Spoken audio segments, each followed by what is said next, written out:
Want to forget about the past year? Eat more salmon. Salmon have a high concentration of polychlorinated biphenyls, or PCBs, which cause neurological problems such as memory loss. These exciting toxins are hard to obtain because they were banned in 1979 after they were linked to brain cancer, liver cancer, and more. But luckily, PCB remnants settled into water and sediment, where small organisms consume them and they bioaccumulate in larger animals like salmon who eat the smaller ones. So try some salty fish flesh full of toxins and forget about your troubles. Another fun find in salmon are worms. According to experts, the majority of wild salmon are infected with parasitic worms called anisakid nematodes. And when the salmon flesh is cooked, the worms will cook right in. Yum!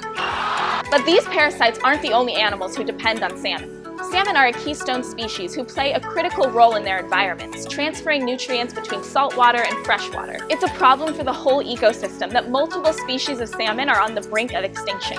But who cares as long as we can keep breeding them in farms for our own fancy dinner parties?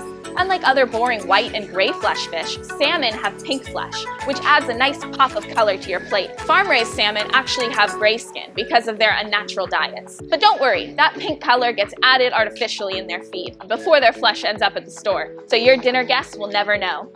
Over 2/3 of salmon eaten around the world are raised in farms. Just like other factory farms force animals to live in their own waste, salmon in fish farms live in a delicious soup of their waste. They can't swim away from it or from the other animals in their underwater cage. They just soak in it until we eat them.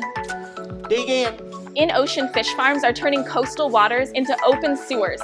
For our grandchildren, a day at the beach could be a chance to swim in a giant toilet. How fun! These highly concentrated fish farms also attract marine insects called sea lice that cause skin lesions and infections, often killing off great numbers of fish. For one cool example, leaked photos from salmon farms in Scotland show infected animals with bloody lesions, missing eyes, and rotting wounds. Some of the farms had mortality rates over 30%. But to address this issue, Scotland, which is already the third largest producer of salmon in the world, is aiming to expand the industry by 50% by 2030.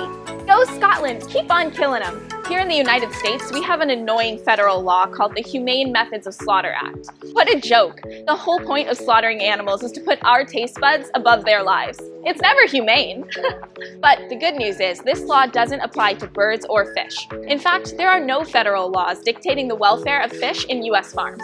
So salmon are usually killed without stunning, often by cutting off their gills and leaving them to bleed to death. And fish not only feel that pain, they might even feel it in ways we can't even imagine. Fish have a line of nerves around their bodies that can detect vibrations and electricity in the water.